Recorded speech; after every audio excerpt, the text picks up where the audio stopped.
Speaker, in Northern Ireland, indeed the whole of the island of Ireland, bereavement and the process encountered is extremely important.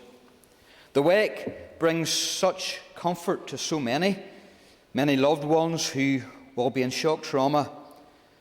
Looking back on my own life, wakes were critically important to me in helping to comfort me as a child. The acknowledgement, coming to terms, comforting each other, the mutual loss, the family friend in the corner, telling the room a funny story about the past.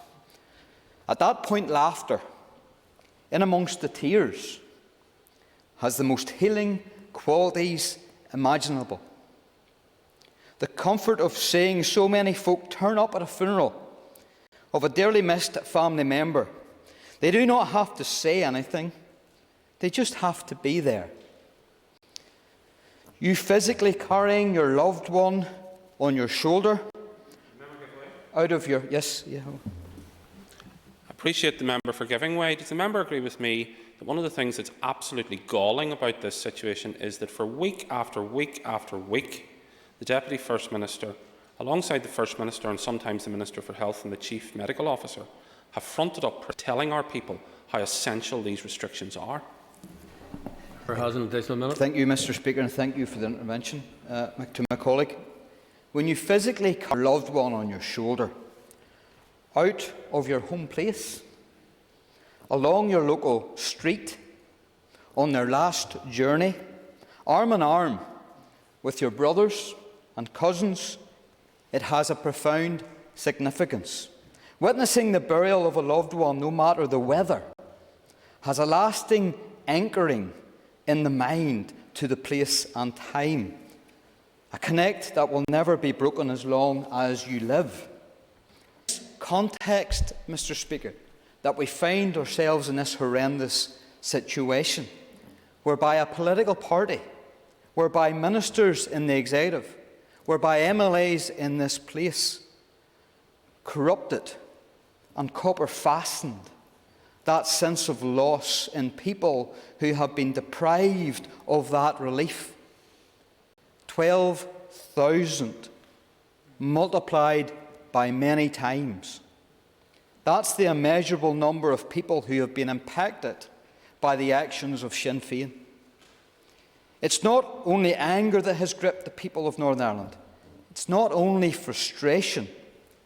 It's a deep sense of sadness and depression.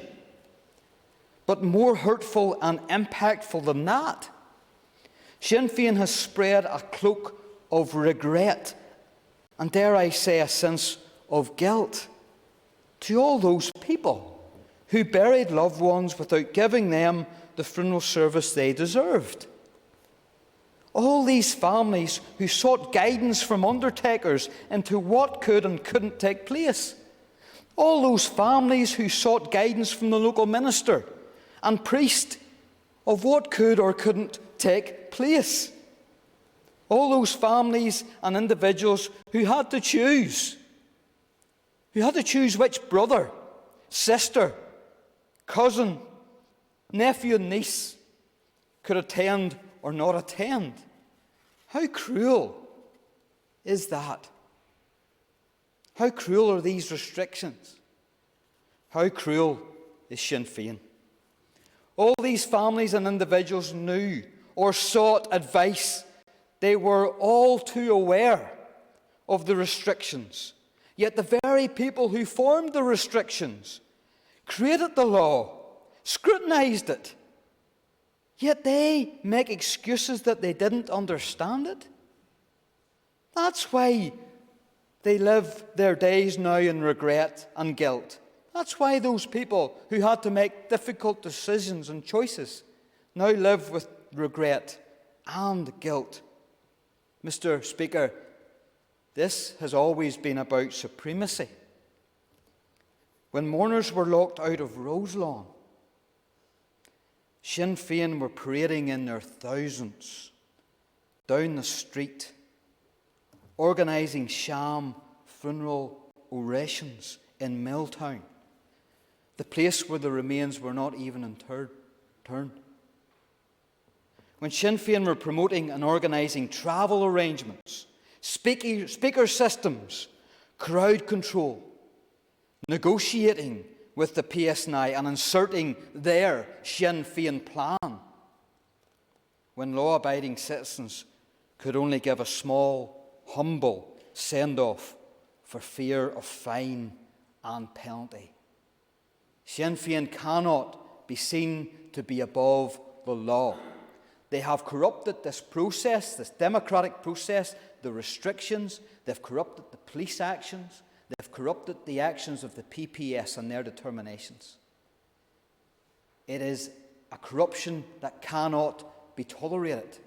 This is not 1930s Nazi Germany, and nor should our people have to live in that world. Thank you. Thank you.